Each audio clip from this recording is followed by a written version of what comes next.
Call to order a meeting for the Normal Town Council for Monday, April 1st, 2024. Please call the roll. Mayor Kus? Here. Mrs. Lorenz? Here. Ms. Harris? Here. Mr. Byers? Here. Ms. Smith? Here. Mr. Preston? Here. Mr. McCarthy? Here. We'll begin with a pledge of allegiance. I pledge allegiance to the flag of the United States of America and to the republic for which it stands, one nation, under God, indivisible, with liberty and justice for all. We have no public comment tonight. Before we start tonight, though, I'd like to take a moment. Many of you know that previous Mayor Kent Carricker passed away last week, and just take a moment to acknowledge him. Kent was mayor from 1993 to 2003, and I had the opportunity to serve as a council member under Kent. And he was really an incredible man. He was a mentor to me in my early years on the council. And he was a pragmatic man, a conservative, fiscal conservative, but he really saw an opportunity for Normal to shine. And he was really, probably at the starting point, making some of the hard decisions on the redevelopment of Uptown. And some of the early things that happened in Uptown are a result of Kent's leadership on that. Primarily the Children's Discovery Museum was the first, and the realization that we were in good financial shape and we could bond to really make the projects that really determined and defined Uptown come to fruition. So he will be missed, and I'd like to talk to some of you later about some way to memorialize Kent in the community. I think it's really appropriate. So I'd just like to take a few moments of silence in honor of Kent.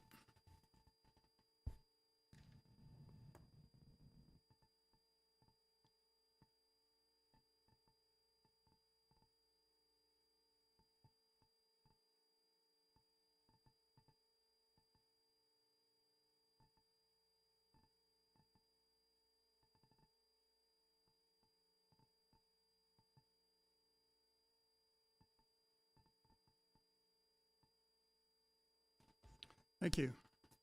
We begin with the omnibus agenda tonight, items that will be taken with a single vote unless a council member would like to pull an item for discussion. McCarthy? Thanks, Mayor. I'd like to pull items. Trying to get my agenda up. Sorry, Mayor. I'd like to put item H and I.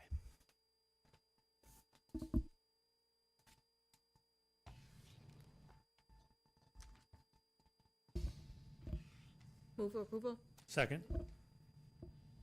Items considered under omnibus tonight are approval of the minutes of the public hearing of March 4th, 2024, and approval of the minutes of the regular council meeting of March 18th, 2024. A report to receive and file Town of Normal expenditures for payment as of March 27th, 2024. A motion authorizing the execution of a side letter between the Town of Normal and Local 2442 of the International Association of Firefighters, AFL-CIO, and approving an associated budget adjustment. A resolution adopting a notice of appointment of an authorized agent for the Illinois Municipal Retirement Fund. A resolution authorizing the filing of the Town of Normal's Community Development Block Grant Annual Action Plan for the program year 2024-2025. A resolution accepting bids and authorizing the purchase of 4 2024 Ford pickup trucks from Bob Riding's Fleet Sales in the amount of $210,597. A resolution to accept bids and award a contract to Rowe Construction, a division of United Contractors Midwest Incorporated, for the Gregory Street resurfacing, that's Cottage Avenue to Adelaide Street, a project in the amount of $698,295.66, and a resolution to accept bids and award a contract to Stark Excavating for Ironwood Park drainage in the amount of $66,500. Please call the roll. Mrs. Lorenz? Aye. Ms. Harris? Aye. Mr. Byers? Aye. Ms. Smith? Aye. Mr. Preston, Aye. Mr. McCarthy, Aye. Mayor Kus, Aye. Those items are approved. Item H is a resolution authorizing a bid award concurrence through the Illinois Department of Transportation for the Gregory Street Trail Extension from Adelaide Street to Parkside Road. Mr. McCarthy. Move approval. Second. McCarthy. Yeah, I just pulled this item really more for comment than anything. No real questions. I've gotten a lot of questions and comments from the community over this project as we've been looking forward to it arriving here for over a year or more. Great to get a project so well funded that we don't have to use local tax dollars to support it. But really, it's a great infrastructure project connecting Central Normal with west side of the community for those who choose other than motorized vehicles to get around town. And so although we have the Bryan Street road diet and Sharrows, this is a much safer, more well connected to the rest of the system. And it's just great to see us making progress in a safe way out to the west side. Further on this item? Please call the roll. Ms. Harris, Aye. Mr. Byers. Aye. Ms. Smith, Aye. Mr. Preston, Aye. Mr. McCarthy, Aye. Mrs. Lorenz, Aye. Mayor Kus, Aye. That item is approved. Item I is a resolution authorizing a bid award concurrence through the Illinois Department of Transportation for West College Avenue from Rivian Motorway to Norfolk Southern Railroad and an associated budget adjustment. Mr. McCarthy. Move approval. Second. Second.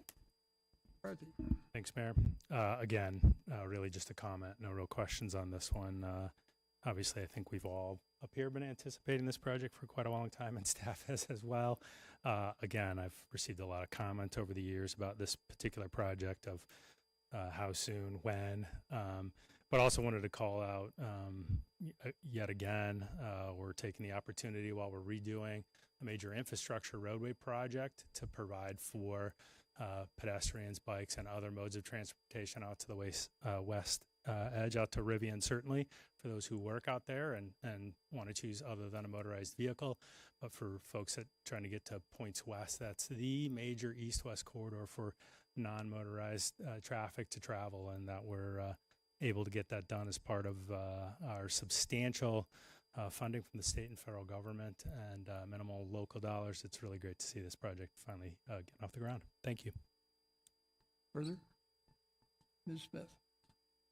If the minutes could simply reflect that this will actually be done in two different phases, separating out the small portion that involves the railroad crossing that's a few cars lengths from the intersection, because there are specific issues that have to be resolved working through the railroad.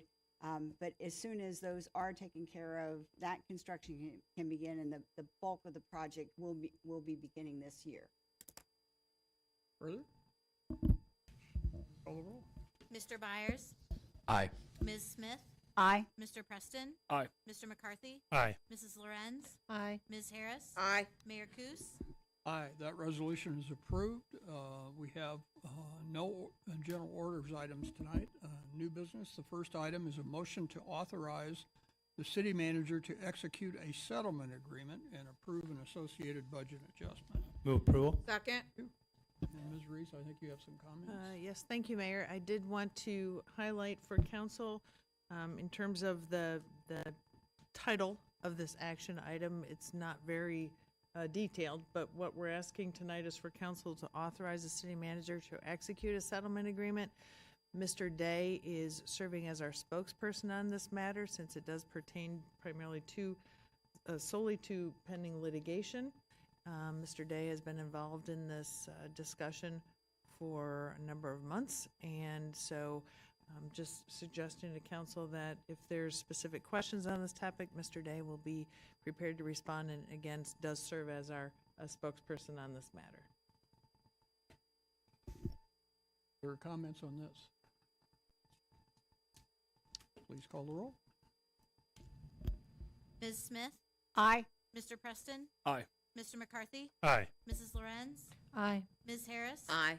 Mr. Byers, Aye. Mayor Kus, Aye, the motion is approved. Item 8 is a presentation by Connect Transit. David Brown, the CEO of Connect Transit, will be doing the presentation tonight. I will allow you to introduce your members that are sitting in the audience tonight. Thank you, Mayor. As you just mentioned, I'd like to acknowledge the trustees that are representing the town of Normal. They're here tonight. We have Julie Heil, she's our vice chair, Monda Varao, and Tim McHugh, who's our secretary of the board. I also have a number of staff people here who are supporting this presentation as well, and certainly if you have any questions, they probably know way more than I do about it. So I am here to present what we've done over the last year in terms of our performance, as well as what we're looking for next year with our budget. The budget has been approved by our board, so this is for your acknowledgement and understanding. Oh, I guess I'm driving. Here we go. So our operating performance is really broken out into 3 different subcategories. One is Connect Transit, that's our big bus service, and you can see the large bus on the screen. The next is Connect Mobility, and the third is Connect Flex, our newest service that just started last year. So when you look at our fixed route continues to increase. Last year, we increased 10% in ridership. This year, we're at about 7% year to date. It does follow a pattern, and that pattern is certainly dictated by ISU for sure. You can see when ISU is out of session, our ridership goes down. When they are in session, it goes up again. And of winter, certainly modifies some things as well. But our ridership continues to increase, and that's a good thing for us. When we look at the routes, you can see on the far left, the Redbird is certainly the highest. And ISU actually pays the full freight for that. So ISU is one of the funding bodies that allows us to continue to operate. You can see a lot of the routes that are some of the better performance are the ones that are serving the town of Normal. That's the red, the lime, the green, yellow, pink, and sapphire. Sapphire is also a newer route that we laid out last year, 2 years ago, to serve Rivian. And we've modified that a little bit, but we are getting a significant number of riders that are in there. And you can see the Sapphire is not towards the bottom in terms of number of riders. One thing we also look at, though, is our productivity. And I didn't display that, but this is just pure ridership. When we actually look at productivity, we're looking at ridership per hour. So the number of hours that we run on a particular route versus the number of riders that we carry. And our productivity has been very good as well. You'll hear that productivity term used throughout this presentation. I'll try to kind of highlight why it's important. Our next operating performance is for Connect Mobility. Our Connect Mobility continues to increase. Last year, it was over 20% of increase from the year before.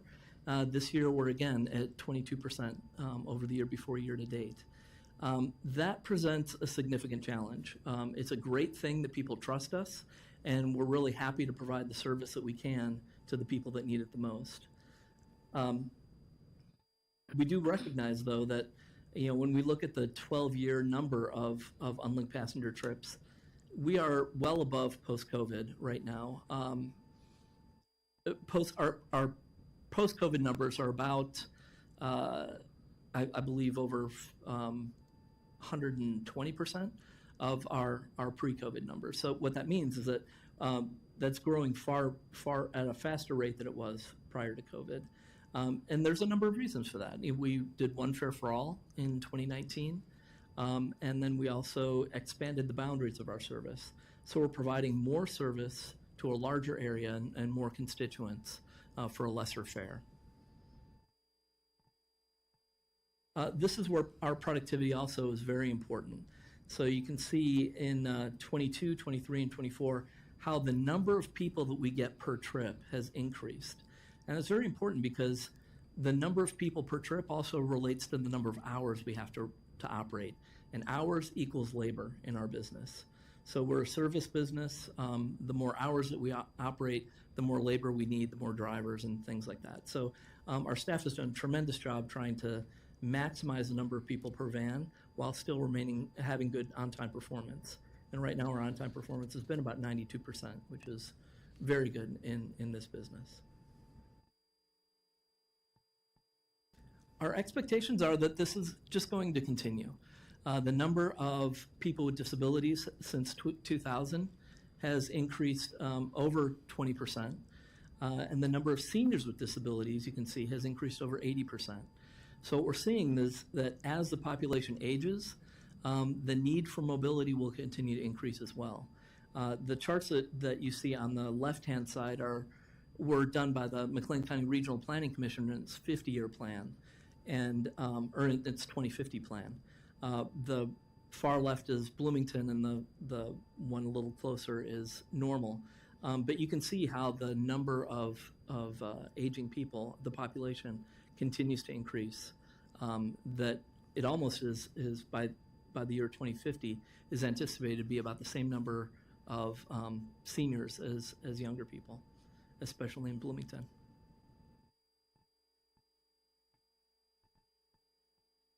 Our operating performance for our newest system is also fantastic. Connect Flex carries about 4.5 passengers an hour. So on our fixed route system, we carry an average of about 20. Our mobility about 2.7, and now our Flex is about 4.5. So again, it's the number of people who are on the bus any given hour.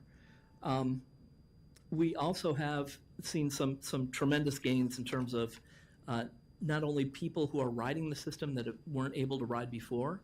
This particular service is in Southwest Bloomington.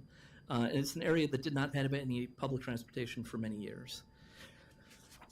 We're also finding that that the people who are riding are coming back. So the next one shows the number of new riders in light blue and the number of returning riders in dark blue. The number of people who are returning continue to go up, and our number of new riders continues to be consistent as well. What I really like to highlight, though, is the average ride rating. This particular service uses an app to hail a ride similar to Uber and Lyft, and that ride goes to a close street corner. It doesn't go directly to their home. Through the app, they're able to rate the ride, and we have a 4.9 rating out of 5. Our aggregation rate, meaning the number of times that there's more than one person in a van, is 47%, so we're not running a taxi service. We are really maximizing the number of people who are riding, again, improving efficiency.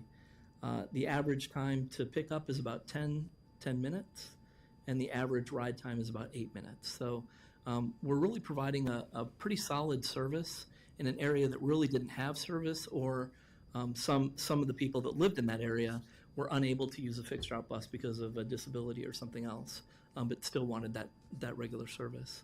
What we're finding is that a lot of the trips are going from that area to Walmart, from that area to our fixed route service, and then they can actually access grocery and medical care, things that particular area were devoid of.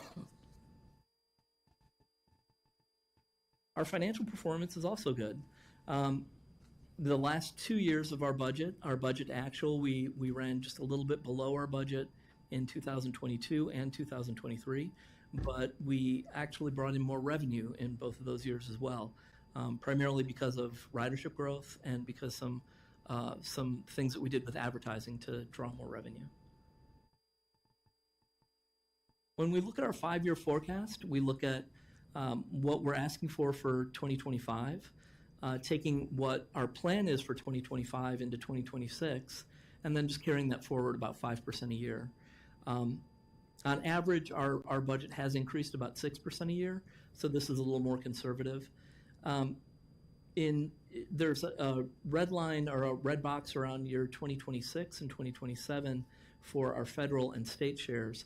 And what the reason for that is our federal share right now, which does typically increase year after year, is about 4.8 million. So we're anticipating that in year 2026, that federal share, the federal regular allocation that we receive, will be almost maxed out. So we are looking to increase that. We're meeting with our legislators to continue to increase that. But we've been able to save over the years that as it goes up to over 5 million, as you can see, even up to 6 million, we do have some carryover that we're going to be able to use. So We are still financially strong, even if we are capped out at 4.8. Our revenue from the state pays 65% of all of our operating expenses. That we get about $15.2 million a year, and that should cap out around 2027. Again, we're working very closely with the state and with the other transit systems around the country to increase that number as well. So we have a lot of public outreach. I think you've certainly seen us in the news and out and about, and you can see all the things that we do. We have 11 public board meetings. Each one offers a period of public comment. We had a lot of outreach for the Sapphire route change. And then we're involved in many different things in the community, things that go beyond providing a trip from point A to point B. We're very active in public safety.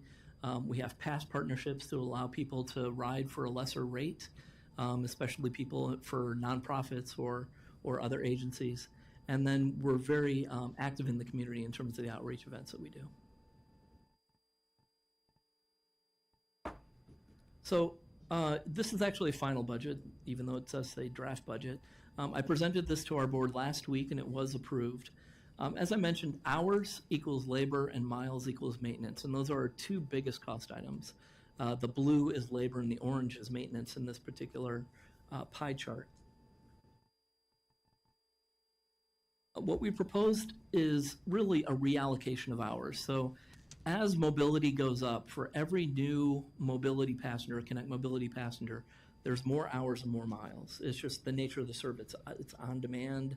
They call a day in advance to schedule their ride, but depending on where they are, it's just one more trip that they have to do, or that we have to do, versus fixed route, which is on a fixed route, fixed schedule, and really easy to plan for. So with the increase, we understand that the number of passengers equates to more miles and more hours. So we're actually reallocating hours from fixed route to mobility, and then also reallocating some to flex, because there are parts of town that just don't have any service at all. So we're looking at a new flex service starting in probably June of next year. The reason it's June is because just the availability of vehicles. It'll take about 12 months to purchase vehicles. We're looking at a zone in Normal as well as another zone in Southeast Bloomington. Our mobility miles will continue to go up, again, based on the number of passengers and the growth that we've seen. And the way that we're actually reallocating the hours and miles from fixed route is by reducing our peak service. So last year we had to reduce peak service because of a lack of drivers. We almost ran the entire year without peak service, peak being 30-minute service in the early morning and evening hours. Even though we reduced peak service all of last year, our ridership increased 10%. This year to date, we were operating peak service until January. Our ridership only increased about 7%, so we were adding a lot more hours, but not getting the ridership gains as we were. And we don't think that the impact will be significant in our ridership by reducing that, but it will allow us to continue to be sustainable as an in our operations. You'll also see a parking shuttle there. We anticipate that we'll actually break ground for our downtown Bloomington Transit Center this year. So as part of that, we will have to take people who were parking in the parking deck there and pick them up at a different parking lot and transfer them to where they finally want to go. So the reallocation, you can see the routes that will be changing. The yellow will go from 15 to 30 minutes, then the aqua, blue, orange, purple, and silver will go from 30 to 60 minutes. So again, some of the routes that are serving Normal will not be affected by this.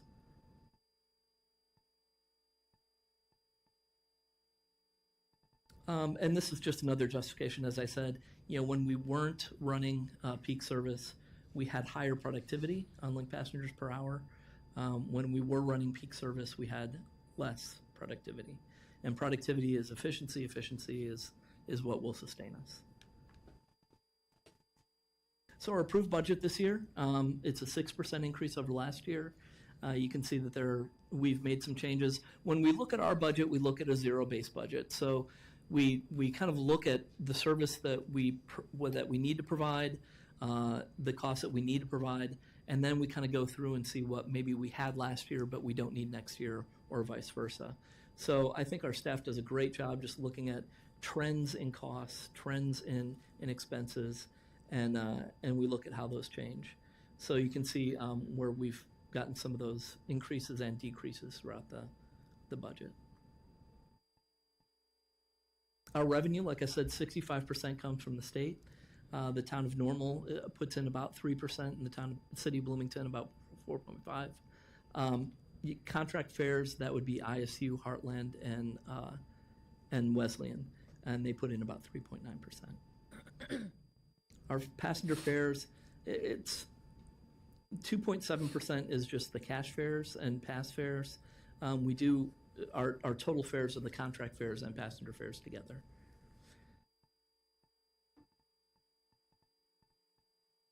And then when we look at our capital budget, I think the highlight here is that we don't purchase anything until we have the funding to do so. But for a local investment, this year we've asked both the city and the town combined for about $1.3 million. Of that, there will be a $27 million return. So we think that the return on investment in public transit is very good. And I will certainly take any questions that you might have, but that concludes my presentation. Great. Questions? Ms. Smith? Could you please explain what the terminology unlinked trip means? Sure. So in our service, we have linked trips, meaning people transfer from one bus to another, and unlinked means that they're all separate trips. So it's not a transferring passenger. It's that one individual on one route. And how many electric buses do you have currently? We currently have 12 electric buses. And are you yet seeing any impact on maintenance cost with the inclusion of those electric buses in your fleet? I think we were seeing some positive gains, but you may have read our provider, our bus manufacturer, actually went bankrupt last year. So there were some challenges getting parts and things like that. We hope to be back on track to get those. So right now, of the 12, 2 of them are running. We hope to get that, continue to get the parts to keep them all running. And I think in an earlier presentation, there was a discussion of a van service that would be offered for individuals that might be willing to do themselves, provide rides to coworkers. What's the status of that? Yeah, unfortunately, we tried that service for a year and nobody took us up on it. So there was really no interest in it, so we discontinued that service. It's still available through Enterprise Rental Car. They have it's called Commute with Enterprise. It's still available to businesses, but we're just not sponsoring it any longer. And you mentioned the average ridership in a mobility ride. What was the amount? It's about 2.7 rides per hour. And does that factor in situations where you're picking up the day program residents for lifelong access and more or less operating a bus route, a school bus route for them? It does. So what that is an average throughout the entire day. So those trips might have more. They may have upwards of 5 people an hour. But when we average it out, it comes out to about 2.7. Well, thank you. And I just want to give a testimonial about the Connect Mobility. I had some surgery and required physical therapy and was not able to drive. And despite the fact that I delayed until about 2 weeks before needing it with coming to them for approval of my application, thankfully my doctor's office gave me the specific name that was needed. I was able to drive at that point to take it direct to them, and they were very speedy in processing that, but I could not have made it to my physical therapy appointments if not for Connect Mobility. And the riders were all so appreciative, and all of the Connect Mobility drivers were gracious and patient with anybody on their bus, and I can't say enough good things about them. Thank you. Ms. Lorenz? Great presentation, thank you. Couple of questions. The zone that you said Connect Flex is going to open up in Normal? Whereabouts will that be? I can't really describe it in particular yet. We haven't proposed it to the board, and we are quite honestly still kind of working the borders of that zone. Okay. It will be in an area that does not currently have fixed route service or has limited fixed route service, Okay. so, which is, a significant area. Yeah. But we are looking at different ways that we can serve that part of the community without taking away from our fixed route service. Okay. The other question is, and I kind of liked how you were talking about, balancing the three different product lines, really fixed, mobility, and flex, and trying to maximize the productivity of each. Where do you see your strongest productivity now? Strongest productivity is in our fixed route system. Still fixed. Okay. Yeah, and people often ask why we don't just put the flex service everywhere? Mm-hmm. Well, when we have over 20 passengers an hour on fixed route and only 4 on flex, Yeah. it would require 4 or 5 times the number of vehicles Mm-hmm. and hours and that sort of thing. It just wouldn't be sustainable. Okay. All right. How do you see that changing over time as far as the trends that you're seeing, maybe more towards the mobility and or flex? Sure. So mobility will continue to increase, as I kind of indicated, that, with a senior population continuing to increase and people with disabilities continuing to increase. On the flex service, I think that we've already seen a big change in the workforce, and so many people do work at home now, so they're not taking a route into work. A lot of what we're finding on flex is that fewer are taking it to work, many are taking it to shopping or healthcare. So Okay. as kind of that need continues to grow, I think that we'll see more interest in flex. Flex also has the ability to offset mobility services because all of our flex vehicles are ADA accessible. So they're ramp equipped. People using a mobility device can get on board the bus. So as we expand that service, we may have a decrease in mobility ridership. Right. We haven't really seen that in Southwest Bloomington, primarily I think because people were very accustomed to it, but we will be marketing that service a little differently, hoping to encourage people to use that service. One other question I just thought of, and I think it was on one of the slides with the budget numbers. There was a pretty big uptick in professional services in your operating budget. We recognize what we don't know, and Okay. sometimes we have to hire some consultants. So Okay, this year we that's what have some consultants that we'll need to hire. That won't be an ongoing cost. It'll be Okay. a short-term cost until we get some of the projects out of the way. Okay, good enough. Thank you. Sure. Ms. Harris? Thank you, Mayor. My question is pretty simple, because there was so much to take in, and first of all, thank you for presenting. And just as we continue to make decisions, and what I mean by that is even think about housing and some other things that we're doing, is there an opportunity for us to receive this so that when we're making those decisions, and we can also think about the impacts that, positive or negative, when it comes to what the services that you all provide. So I think like having some of this data is very good for us to have. Absolutely. Yeah, I'd be happy to share it. Thank you. McCarthy? Thanks, Mayor. Thank you, Mr. Brown. Really appreciate getting to see all this in detail. It was a lot. I think it was on the last slide, but prior to this one, you mentioned an ROI. Can you tell us a little bit more about what that means? Sure. So we have been very successful getting grants. As a matter of fact, over the last probably 5 years, we've gotten well over $50 million in grants.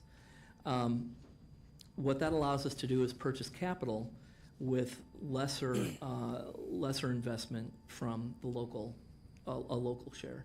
We're also able to use whatever unspent downstate operating funds. Whatever we don't use from that, we can use towards capital as well. So what we've been doing over many years now is trying to offset that local share, which tends to be about 20% of the federal share. They submit 80%, we submit 20%. We've been using our state funds to offset that local share as well. So generally what it means is that we've been successful in getting grants. We've been successful using the dollars that we have to offset the local costs. So your local share, even though you're only putting in 1.3 million, there will be a $27 million return from all those grants and the better utilization of our operating funds.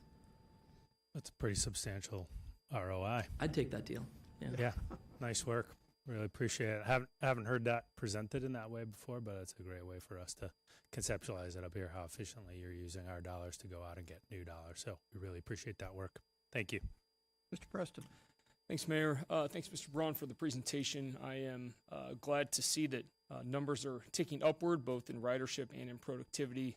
That's great. It's what we like to see as much as you do, almost, and do appreciate that in the thorough detail in the presentation. One question I had, I believe I heard you right, that the electric buses that you have in the fleet, did I hear correctly that because of the manufacturer going bankrupt last year, that only 2 of those 12 are in service? Is that? That is correct. Okay. What impact has that had on your ability to operate and run fixed routes to the extent that you guys were before with the remaining fleet? So the proposal that we made for next budget year by reducing our peak hour service, the early morning and mid to late evening, that we're actually doing that now. We're doing that because of a lack of vehicles that are available. So we were on average pulling out about 28 vehicles per morning and afternoon. Now we're pulling out about 22. So that allowed us to continue operating that service, but we just couldn't run those peak hours with the fleet that we have. Thanks. Ms. Smith? Seeing this schedule, I see you're highlighting the Build the Better bus stops. On a percentage basis, do you have a completion percentage at where you stand on getting the bus stops in the kind of convenience that you want, where they all are ADA accessible, and how many of them do you intend to have shelters at? I don't have those numbers in front of me, so I will have to get back to you. We have those, but that's not a number that I have at the top of my head. We have done a substantial number. We put it on pause primarily because we want to take a look at our fixed route system. We don't want to invest in the stop and then change the route. So we are moving forward with, I believe, 70-some stops out of a total of 400.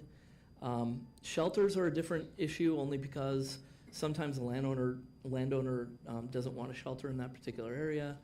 There's not enough room or those types of issues. But I can certainly get back to you with those numbers. Thank you. Further on this item? Please call the roll. Or just a presentation. Thank you all. Item 9 is a motion to approve appointments to various boards, commissions, and committees. Move approval. Second. Thank you. Before we take a vote on that, Mr. McCarthy, would you read those reappointments?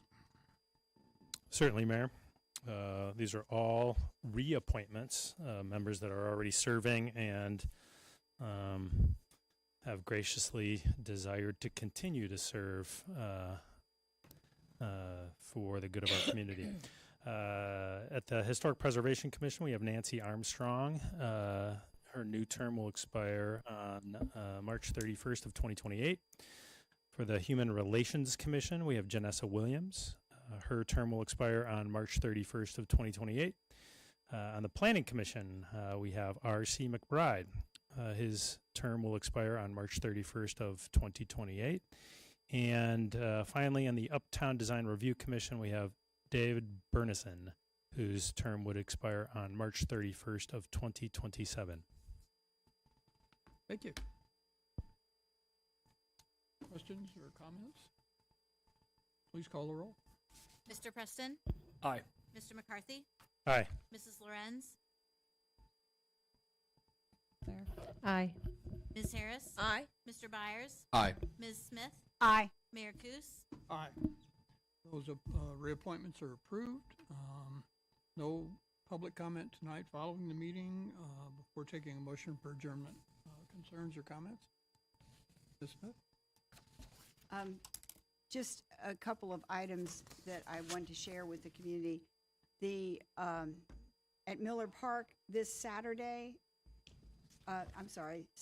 April 7th, starting at 1 p.m. in Miller Park, there's the Respect Run, which is a race to replace an R word with respect. And it's a wonderful opportunity to show your support for a population that is well-served in this community. And the other announcements I have pertain to the Normal Public Library. After closing at their current location on Saturday, they opened their doors at the Busey Bank Building location, almost across the street from them. And there are some books available for browsing. The public can come in and do copying and faxing and using computers. So they're doing their best to continue to provide a much-needed service. And in my email, there was a reminder that there is a code group that is working together. And if anybody has young children interested in learning how to code, please contact the library, look it up. And this is a worthwhile effort for children of all ages. Thank you. Further? Nope. Is that That was a move approval for the motion? for the motion. Yeah. I was jumping the gun on you, Mayor. Motion to adjourn. So moved. Second. Thank you. Please call the roll. Mr. McCarthy? Aye. Mrs. Lorenz? Aye. Ms. Harris? Aye. Mr. Byers? Aye. Ms. Smith? Aye. Mr. Preston? Aye. Mayor Kus? Aye. We are adjourned.